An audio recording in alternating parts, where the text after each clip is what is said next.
स्वागत है आपका हमारे YouTube चैनल निधि एकेडमी पर। आज मैं आप लोगों को एक टॉपिक करवाने वाली हूँ जो कि र का संयुक्त वर्ण रूप के नाम से आता है। ये इसमें कई सारे छात्रों को ये समस्या होती है कि कौन से शब्द में कौन सा र हमारा है, ये समझ में नहीं आता। जैसे उदाहरण के लिए मैंने यहाँ पे कुछ शब्द लिखे हैं, मैं आप लोगों को यहाँ बताऊंगी कि जो र को लेकर हमारे छात्रों को जो एक समस्या होती है वो क्या है, हम उसको यहाँ देखेंगे। तो अक्सर छात्रों को ये समझ में नहीं आता कि जैसे पृथ्वी शब्द लिखा है तो इसमें जो ये है ये असल में है क्या, र है या अगर र है तो र कौन सा है, मतलब आधा है, पूरा है, किस प्रकार का है। या जैसे शब्द है ग्रह, ग्रह में दिया हुआ है यहाँ पर ये जो र है ये कौन सा है, पूरा है, आधा है या कुछ और है। ठीक है, इसी तरह से ड्रेस, ये जो यहाँ पे दिया हुआ है ये क्या है। या धर्म में जो ऊपर दिया है र, अब हम देख रहे हैं कि चारों जगह ही अलग अलग बना है, र की ध्वनि आ रही है लेकिन सब जगह में ना अलग अलग तरीके से बना हुआ है। तो छात्रों को सबसे बड़ी समस्या यहाँ पर होती है कि इसमें कौन सा र क्या होता है और हम कैसे पहचान करेंगे कि यहाँ पर कौन सा र बनाया जाएगा। तो इसी के बारे में मैं यहाँ पे आज आप लोगों को बताने वाली हूँ। तो सबसे पहले जानिए कि ये जो हमने 4 पॉइंट देखे हैं इनको हम कहते क्या हैं। तो हम इनको कहते हैं र का संयुक्त वर्ण रूप। यानी अगर हम अपने ग्रामर में देखें तो हम अपने ग्रामर में इसको कहाँ पर पढ़ते हैं, तो यानी जो हमारा व्याकरण है हिंदी का उसमें हम पढ़ते हैं र का संयुक्त वर्ण रूप। अब यहाँ पे सवाल उठता है कि संयुक्त वर्ण का मतलब क्या हुआ। तो जब आप संयुक्त वर्ण पढ़ोगे तो आपको पता चलेगा कि जब दो या दो से अधिक व्यंजन एक साथ किसी एक स्वर से उच्चारित होते हैं तो उसी स्थान को या उसी पॉइंट को हम संयुक्त वर्ण कह देते हैं। वहां पर संयुक्त अक्षर कहें हम उसको या संयुक्त वर्ण करें। जैसे उदाहरण के तौर पर मैं आपको एक शब्द बताऊं, सपोज कीजिए हमने शब्द लिया सत्य। अब इस सत्य शब्द में यहाँ पर आधा त और य है, यानी त और य ये दो हमारे व्यंजन हैं जो किससे उच्चारित हो रहे हैं, अ से। तो जब इस अ स्वर ने इन दो व्यंजनों को यहाँ पर उच्चारित किया है तो यही स्थिति हमारी संयुक्त वर्ण या संयुक्त अक्षर कहलाती है। अब जब हमारा जो र वर्ण है यानी र व्यंजन, जो हमारा र व्यंजन है जब ये किसी भी वर्ण के साथ संयुक्त रूप में आता है तो तब इसका रूप बनता है, वहां पर इसका इस तरह का रूप होता है। और जब यह अपने स्वतंत्र रूप में होता है तो यह इसी रूप में मिलता है। जैसे मान लीजिए अगर हमने कहा जैसे हम शब्द लिख रहे हैं रवि, तो रवि में यहाँ पर जो र आया है तो ये अपने वास्तविक रूप में आया है यहाँ पे जो है, तो क्योंकि यहाँ इसका साधारण रूप है, कोई संयुक्त रूप नहीं है। तो अब हम यहाँ पर यही देखते हैं, चेक करते हैं। अब बात करें कि 4 तरह से लिखा हुआ है तो ध्यान दीजिएगा कि ये दो रूप तो आपके जो ये यहाँ पर जो दोनों रूप दिए हुए हैं, यानी हम ये बात करें कि ये रूप और ये रूप, यानी ऐसे तिरछा और ये इस तरह से, ये दोनों रूप कहलाते हैं र का पदेन रूप। र का पदेन रूप, ठीक है। अब पदेन रूप में जब भी र पदेन रूप में होगा तो यहाँ पर र पूरा होगा, यानी र पूरा।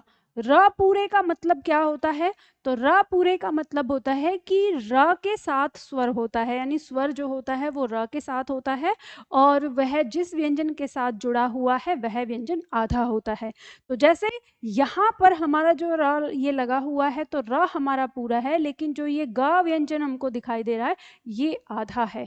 और इसी तरह से इसमें ये हमारा र जो है ये पूरा है और ये ड में जो आया है ये ड हमारा आधा है, यानी इसके साथ कोई व्यंजन इसके साथ कोई स्वर नहीं है।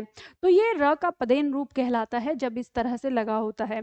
फिर आपका प्रश्न यहाँ पे ये होगा तो मैम ये दो अलग अलग तरीके से क्यों लगा है, जब ये दोनों ही जगह पदेन रूप है और दोनों ही जगह पूरा है तो ये दो अलग अलग क्यों लगा है। तो ये दो अलग अलग लगने का कारण ये है कि जो हमारे व्यंजन होते हैं तो कुछ व्यंजन हमारे ऐसे होते हैं जिनमें खड़ी पाई होती है और कुछ व्यंजन ऐसे होते हैं जिनमें खड़ी पाई नहीं पाई जाती। तो खड़ी पाई जैसे जैसे कि हमारा ये ग है, मान लीजिए हम ऐसे ग लिख रहे हैं तो इसमें ये जो डंडा आपको दिख रहा है सीधा, इसी को हम खड़ी पाई कहते हैं। अब जैसे मान लो हम क लिखते हैं तो क में भी खड़ी पाई है, ठीक है। इसी तरह से मान लीजिए हम ख लिख रहे हैं तो ख में भी खड़ी पाई है, हम घ लिख रहे हैं तो घ में भी खड़ी पाई है, हम च लिख रहे हैं तो च में भी खड़ी पाई है। तो ऐसे हमारे जो जब हम देखते हैं तो हमें लगभग हमारे जो व्यंजन हैं उनमें ये खड़ी पाई पाई जाती है। तो जिनमें खड़ी पाई होती है वहां पर र का पदेन रूप इस तरह से लगता है, ऐसे लगेगा तिरछा, ठीक है, इस तरह से, इस तरह से। तो ये वहां पे प्रयोग होता है। लेकिन कुछ हमारे व्यंजन जो हैं वो गोल पैंदी के होते हैं, या कहें जिनमें खड़ी पाई नहीं होती है। तो जैसे मान लो हमारा आ गया ट वर्ण है, ये गोल पैंदी का है, ट में ठ आ जाता है, ये गोल पैंदी का है। इसी तरह से ड बन गया, इसी तरह से ढ बन गया, तो ये गोल पैंदी के आ रहे हैं। तो इनमें हम जब र लगाते हैं तो हम र यानी जो र हमारा पूरा आता है इनके साथ, तो वो इस तरह से लगता है, इस आकृति में, ठीक है, यहाँ पर इस तरह से। तो आपको इस पॉइंट को ये समझना है। तो अब चाहे ऐसे लगा हो या ऐसे लगा हो, तो इसमें र क्या होता है, पूरा होता है, ठीक है। यानी जो र है, जिस वर्ण के नीचे वो लगा हुआ है, पहले वो वर्ण है और उस वर्ण के बाद वो र है और फिर र का वो स्वर है जो उसके साथ आया हुआ है। तो ये इसका र का पदेन रूप होता है। अब वहीं पे जब ये ऐसे लगा होता है ये, तो ये इसे कहते हैं र का रेफ रूप। ये र का रेफ रूप कहलाता है ऊपर की तरफ, और यह र आधा होता है। यह जिस वर्ण के ऊपर लगा होता है यह उस वर्ण से पहले उच्चारित होता है। अब जैसे धर्म की बात करेंगे तो ये इसका उच्चारण यहाँ है और ये र आधा है, यहाँ पे म पूरा होता है। तो यहाँ हम अब ये तो मैंने आपको समझा दिया, अब देखो इसे मैं खोल के आपको समझाऊंगी तो आपको और अधिक से समझ में आएगा। अब वहीं पे हम जैसे बात करें पृथ्वी की, तो ध्यान रखिएगा इस पृथ्वी में बनने वाला जो ये चिन्ह है ये र का नहीं है, अर्थात पृथ्वी शब्द के अंदर ये हमारा र नहीं है। तो इसमें फिर क्या है, तो पृथ्वी के अंदर जो ये आपको दिख रही है मात्रा, ये असल में हमारी ऋ की मात्रा है, ठीक है। इसे हम क्या कहते हैं, ऋ की मात्रा होती है, जो कि किसी भी वर्ण के नीचे ऐसे लगती है। अब चाहे वो हमारा क हो उसके नीचे ऐसे लग जाती है, जो ख है उसके नीचे इस तरह से लग जाती है। तो ये हमारा जो स्वर है ऋ, ये उसकी मात्रा है। तो अब आपको यहाँ पर बात समझ में आ गई। अब यहाँ से आपकी परीक्षा में एक प्रश्न भी आ जाता है, ध्यान दीजिएगा। अब मैं आपको यहाँ पे समझाऊंगी। यहाँ से आपकी परीक्षा में एक प्रश्न आ जाता है, जैसे आपके ये चारों शब्द दिए हैं, तो आपसे प्रश्न ये कर सकता है कि इन चारों में से वह शब्द बताइए जिसमें र का प्रयोग नहीं हुआ है, यानी र नहीं है।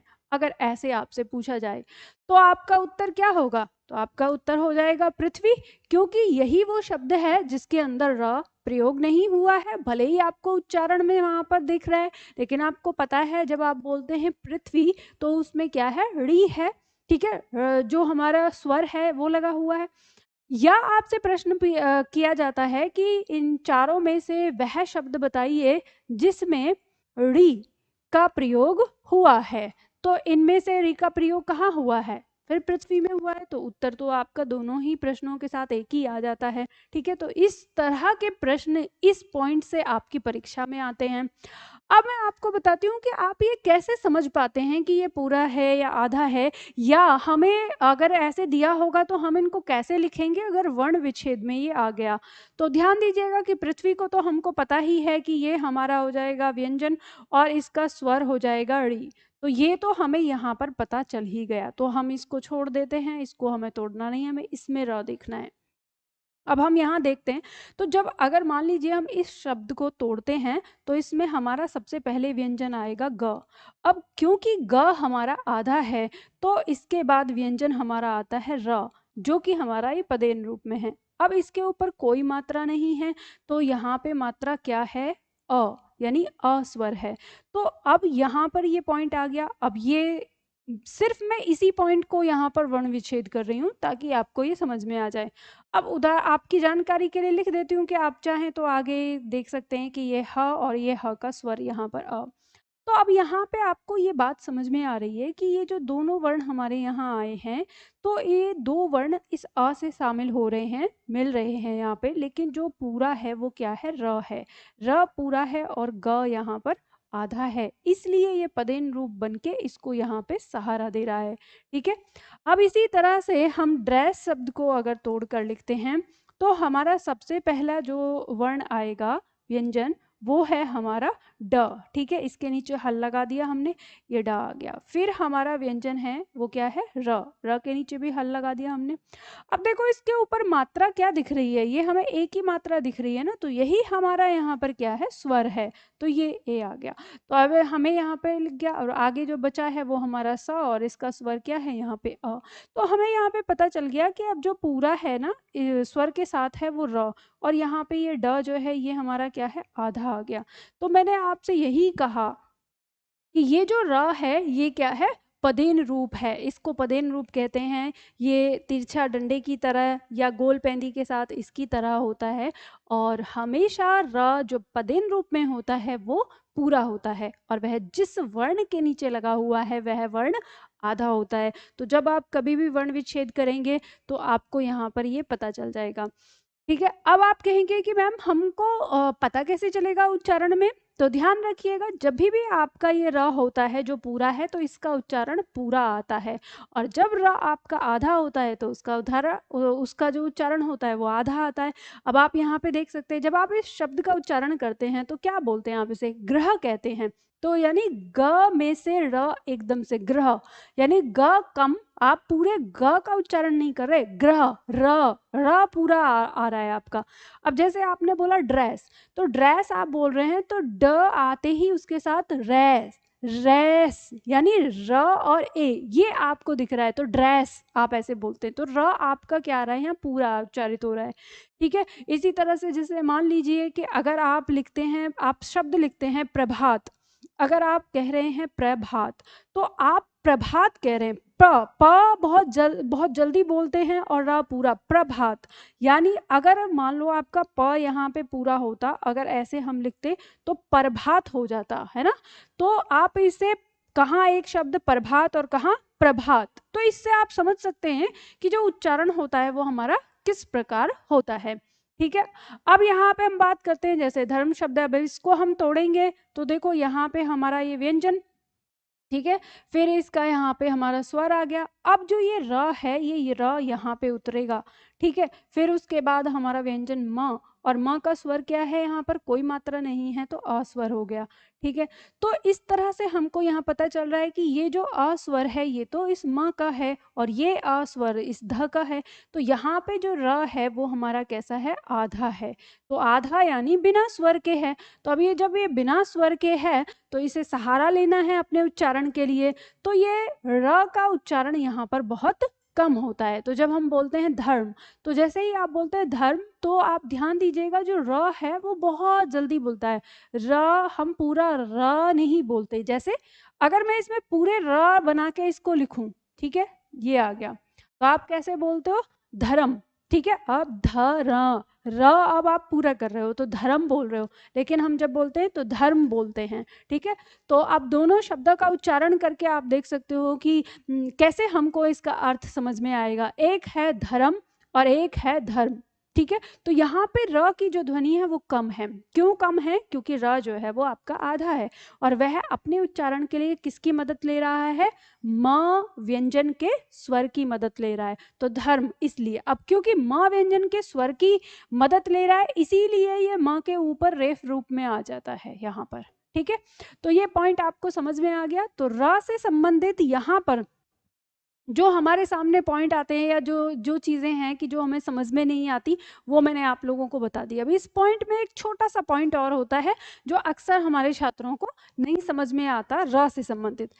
जो हमारा र व्यंजन है, इस र व्यंजन के साथ हमारे दो स्वर हैं जिनकी मात्रा बाकी और व्यंजन की तुलना में बिल्कुल अलग तरीके से लगती है, और वो कौन से हैं हमारे स्वर, लघु उ और दीर्घ उ। ठीक है, तो हम यहाँ पर देखते हैं कि मान लीजिए अगर जैसे हम क के साथ लगाएं, तो क के साथ हम इस तरह से लगाते हैं, छोटा ऊ और बड़ा ऊ, ठीक है, इस तरह से। तो क के साथ लघु ऊ और क के साथ दीर्घ ऊ ऐसे बनता है। तो हमें यहाँ पता चलता है कि लघु ऊ की मात्रा ये है और दीर्घ ऊ की मात्रा ये है। लेकिन ये र के साथ इनका प्रयोग वैसे नहीं होता है। मतलब हम यहाँ कह सकते हैं कि हम र को ऐसे और ऐसे नहीं लिखते हैं, ये नहीं लिखते। तो फिर हम कैसे लिखते हैं? तो हम इनका प्रयोग करते हैं दूसरे तरीके से। तो हम इनका प्रयोग करते हैं, जो लघु ऊ है उसको हम ऐसे लिखते हैं, और जो हमारा दीर्घ ऊ है यानी बड़ा ऊ है उसे हम ऐसे लिखते हैं। अब इसमें क्या होता है कि हमारे छात्रों को यहाँ पे बड़ा कंफ्यूजन हो जाता है कि हम कौन सा र लिखें यहाँ पर, मतलब कौन सा ऊ बनाएं। तो उल्टा कर देते हैं, इसको बड़ा मानने लग जाते हैं और इसको छोटा मान लेते हैं। तो अब ध्यान रखिएगा, आपको ये याद रखना पड़ेगा। अब इसको याद रखने का तरीका आपके पास अलग अलग है। आप चाहें बिल्कुल अभी देख के ऐसे याद कर लीजिए, या फिर ऐसे याद कर लीजिए कि देखिए यहाँ पर जो बड़ा ऊ है इसकी मात्रा इस तरह से बन रही है और यहाँ पर भी इसके साथ ये ऐसे बन रही है। तो यानी इसने कोई परिवर्तन नहीं किया, अर्थात जो बड़ा ऊ है वह अपनी मात्रा में कोई परिवर्तन नहीं ला रहा है।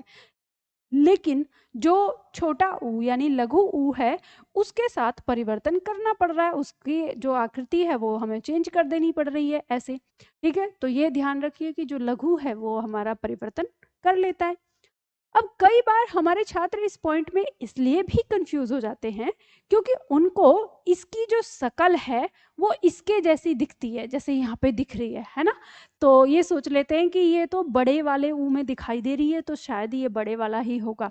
तो आप ध्यान दीजिएगा कि ये आपको कंफ्यूज करता है, तो आप इसके लिए ना दूसरी थ्योरी बना लो अपने दिमाग में, जिससे कि आपको कोई परेशानी ना हो। और वो क्या बनाना है आपको कि जब हमको पता है कि बड़ा ऊ जब हम देखते हैं तो ये छोटा ऊ और छोटा ऊ मिलकर क्या बनाते हैं, बड़े ऊ बनाते हैं, जब हम संयुक्त स्वर में पढ़ते हैं, है ना। तो वहां पे हम देखते हैं कि छोटा ऊ एक बार छोटे ऊ से मिल जाता है और क्या बन जाता है, हमारा बड़ा ऊ बन जाता है, ठीक है। तो आप इसे ऐसे कर सकते हो कि एक बार छोटा ऊ अपने वास्तविक रूप में आता है और दूसरी बार इसमें अपनी मात्रिक रूप में आ जाता है, और इस तरह से बड़े ऊ का एक रूप बना देता है। तो ये आप कहानी बना लो अपने पास। तो अब जब आपको ये पता चल गया कि तो ये छोटे ऊ की मात्रा है, तो आपको इसको याद रखना बहुत आसान हो जाएगा, ठीक है। तो इसको आप याद रख सकते हैं। अब आपको यहाँ पर देखना है कि किन किन शब्दों में इस चीज को लेके हमसे गलती होती है। सबसे ज्यादा गलती करते हैं हम गुरु शब्द में, ठीक है, सबसे ज्यादा, ठीक है। गुरु शब्द जब भी हम लिखते हैं ऐसे हमें लिखना चाहिए, लेकिन हम उसमें क्या लगाते हैं, बड़े ऊ को लगा देते हैं। तो इसका सुधार आप लोगों को यहाँ पे कर देना है। और इससे भी ज्यादा गलती करते हैं हम पुरुष शब्द में, ठीक है। शब्द है हमारा पुरुष, ठीक है। इसमें आप देखेंगे, कहीं पे भी देखना, आप जहां पे भी पुरुष शब्द को लिखे हुए देखेंगे सब बड़ा ऊ लगाते हैं, हमेशा गलत करते हैं। आप ध्यान दीजिए, ये पुरुष है, पुरुष नहीं। अब मान लीजिए अगर आप इसको ऐसे लिखेंगे तो ये तो खींच के आ जाएगा ना, तो ये तो पुरुष हो जाएगा। अब पुरुष शब्द होता है कि पुरुष होता है, तो पुरुष होता है, तो यानी ये नहीं है, आपको ये ध्यान रखना है। तो ये आप बोल के भी याद रख सकते हैं। अब इसी तरह से जैसे शब्द आता है करुण, करुण शब्द लिखते हैं उसमें गलतियां करते हैं। अब जैसे करुण है तो इसमें आपका क्या रहेगा, छोटा ऊ रहेगा। तो जैसे करुण, तरुण, वरुण, ठीक है, इस तरह के जो शब्द हैं वो सबके सब हमारे क्या आ जाएंगे, उनमें छोटा ऊ ही लगेगा र के साथ। अब जैसे शब्द आता है रूप, लिख रहे हैं आप, तो रूप, जब आप रूप लिख रहे हैं तो रूप लिखते समय आप रूप पढ़ रहे हैं। अगर आपने इसको ऐसे लिख दिया, ऐसे, तो ये क्या हो जाएगा, रूप हो जाएगा, ठीक है। तो ये क्या हो जाएगा, रूप।